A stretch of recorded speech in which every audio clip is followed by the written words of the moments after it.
सर्वभूतेषु मां कात्यायनी रूपेण संस्थिता। नमस्तस्यै नमस्तस्यै नमस्तस्यै नमो नमः। श्री दुर्गा सप्तशती 11वां अध्याय प्रारंभ। देवताओं का देवी की स्तुति करना और देवी का देवताओं को वरदान देना। महर्षि मेधा कहते हैं, दैत्यों के मारे जाने पर इंद्रादि देवता अग्नि को आगे करके कात्यायनी देवी की स्तुति करने लगे। उस समय अभीष्ट की प्राप्ति के कारण उन सब के मुख खिले हुए थे।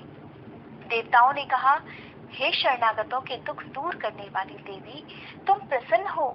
हे संपूर्ण जगत की माता, तुम प्रसन्न हो। विश्वेश्वरी, तुम विश्व की रक्षा करो, क्योंकि तुम इस चर और अचर की ईश्वरी हो। हे देवी, तुम संपूर्ण जगत की आधार रूप हो, क्योंकि तुम पृथ्वी रूप में भी स्थित हो और अत्यंत पराक्रम वाली देवी हो।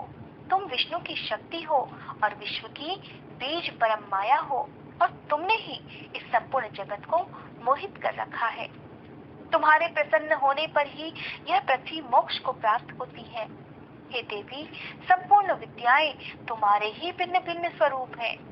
इस जगत में जितनी स्त्रियां हैं, वह सब तुम्हारी ही मूर्तियां हैं। एकमात्र तुमने ही इस जगत को व्याप्त कर रखा है। तुम्हारी स्तुति किस प्रकार हो सकती है, क्योंकि तुम परम बुद्धि रूप हो और संपूर्ण प्राणी रूप स्वर्ग और मुक्ति प्रदान करने वाली हो। अतः इसी रूप में तुम्हारी स्तुति की गई है। तुम्हारी स्तुति के लिए इससे बढ़कर और क्या युक्तियां हो सकती है। संपूर्ण जनों के हृदय में बुद्धि रूप होकर निवास करने वाली, स्वर्ग तथा मोक्ष प्रदान करने वाली, हे नारायणी देवी, तुमको नमस्कार है।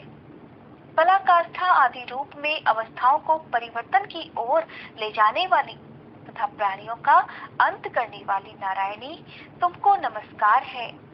हे नारायणी, संपूर्ण मंगलों के मंगल रूप वाली, हे शिवे, ये संपूर्ण प्रयोजनों को सिद्ध करने वाली, हे शरणागत वत्सला, 3 नेत्रों वाली गौरी, तुमको नमस्कार है।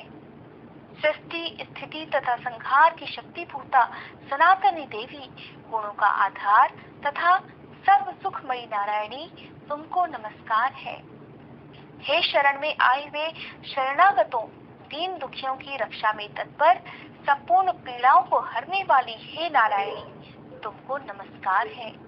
हे नारायणी, तुम ब्रह्माणी का रूप धारण करके हंसों से जुटे हुए विमान पर बैठती हो और कुश से अभिमंत्रित जल छिड़कती रहती हो, तुम्हें नमस्कार है।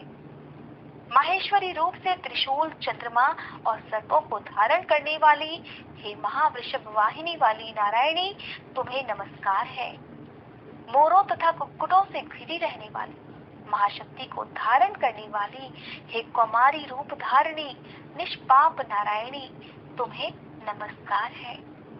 हे शंख चक्र गदा और शारंग धनुष रूप आयुधों को धारण करने वाली वैष्णवी शक्ति रूपा नारायणी, तुम हम सब पर प्रसन्न हो, तुम्हें नमस्कार है।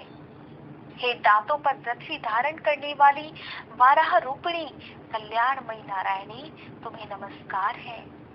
हे उग्र नरसिंह रूप से दैत्यों को मारने वाली, त्रिभुवन की रक्षा में संलग्न रहने वाली नारायणी, तुम्हें नमस्कार है। हे मस्तक पर किरीट और हाथ में महावज्र धारण करने वाली, सहस्र नेत्रों के कारण उज्जवल वृत्तासुर के प्राण हरने वाली ऐसी शक्ति, हे नारायणी, तुम्हें नमस्कार है।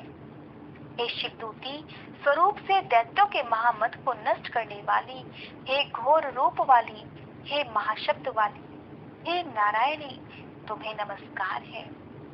दाढ़ों के कारण विकराल मुख वाली, मुंड माला से विभूषित मुंड मर्दिनी चामुंडा रूपा नारायणी, तुम्हें नमस्कार है। हे लक्ष्मी लज्जा महाविद्या श्रद्धा पुष्टि स्वधा ध्रुवा महारात्रि तथा महाविद्या रूपा नारायणी, तुमको नमस्कार है। हे मेधा सरस्वती सर्वोत्कृष्ट ऐश्वर्य रूपिणी पार्वती महाकाली नियंता तथा ईश रूपिणी नारायणी, तुम्हें नमस्कार है। हे सर्व स्वरूप और सर्वेश्वरी सर्व शक्ति युक्त देवी, हमारी भय से रक्षा करो, तुम्हें नमस्कार है। हे कात्यायनी, तीनों नेत्रों से भूषित यह तेरा सौम्य मुख सब तरह के डरों से हमारी रक्षा करे, तुम्हें नमस्कार है। हे भद्रकाली, ज्वालाओं के समान भयंकर, अति उग्र एवं संपूर्ण असुरों को नष्ट करने वाला तुम्हारा त्रिशूल हमें भयों से बचावे, तुम्हें नमस्कार है।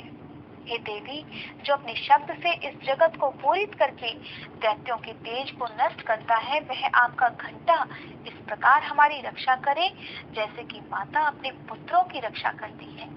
हे चंडिके, असुरों के रक्त और चर्बी से चर्चित जो आपकी तलवार है, वह हम सबका मंगल करे, हम तुमको नमस्कार करते हैं। हे देवी, जब तुम प्रसन्न होती हो तो संपूर्ण रोगों को नष्ट कर देती हो, और जब रुष्ट हो जाती हो तब संपूर्ण वांछित कामनाओं को नष्ट कर डालती हो। और जो मनुष्य तुम्हारी शरण में जाते हैं उन पर कभी कोई विपत्ति नहीं आती, बल्कि तुम्हारी शरण में गए हुए मनुष्य दूसरों को आश्रय देने योग्य हो जाते हैं।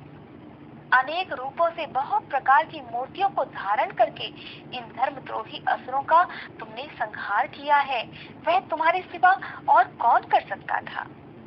चतुर्दश विद्याएं, शस्त्र और चारों वेद तुम्हारे ही प्रकाश से प्रकाशित हैं, उनमें तुम्हारा ही वर्णन है। और जहाँ राक्षस, विषैले सर्प, शत्रुगण हैं, वहाँ और समुद्र के बीच में भी तुम साथ रहकर इस विश्व की रक्षा करती हो।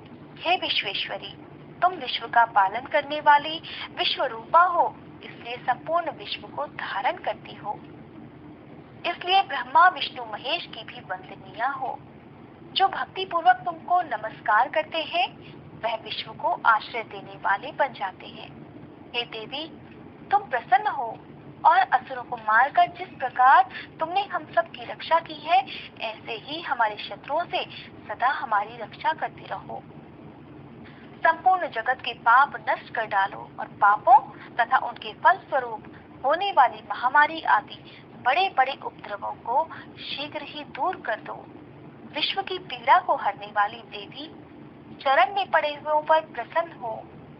त्रिलोक निवासियों की पूजनीय परमेश्वरी, हम लोगों को वरदान दो। तब देवी ने कहा, हे देवताओं, मैं तुमको वर देने के लिए तैयार हूँ।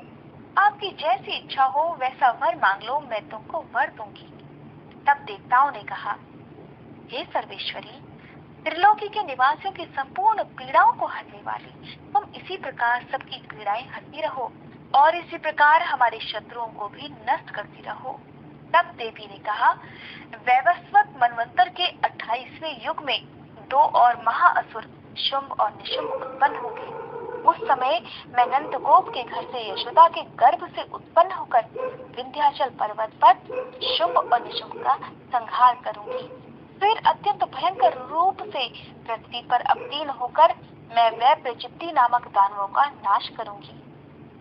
उन भयंकर महाअसुरों को भक्षण करते समय मेरे दांत अनार के पुष्प के समान लाल होंगे। इसके पश्चात स्वर्ग में देवता और पृथ्वी पर मनुष्य मेरी स्तुति करते हुए मुझे रक्तदंतिका कहेंगे।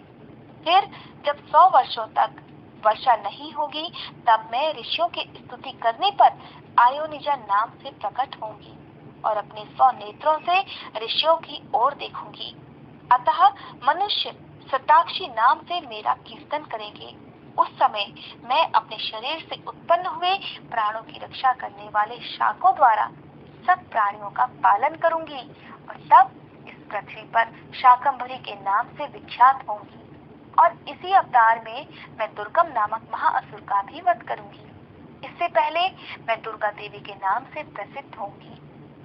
इसके पश्चात जब मैं भयानक रूप धारण करके हिमालय निवासी ऋषियों महर्षियों की रक्षा करूंगी, तब भीमा देवी के नाम से मेरी ख्याति होगी।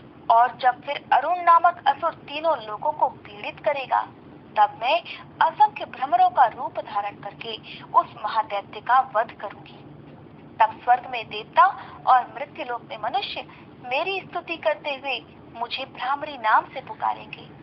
इस प्रकार जब जब पृथ्वी राक्षसों से पीड़ित होगी, तब तब मैं अवतरित होकर शत्रुओं का नाश करूंगी। श्री दुर्गा सप्तशती 11वां अध्याय समाप्त।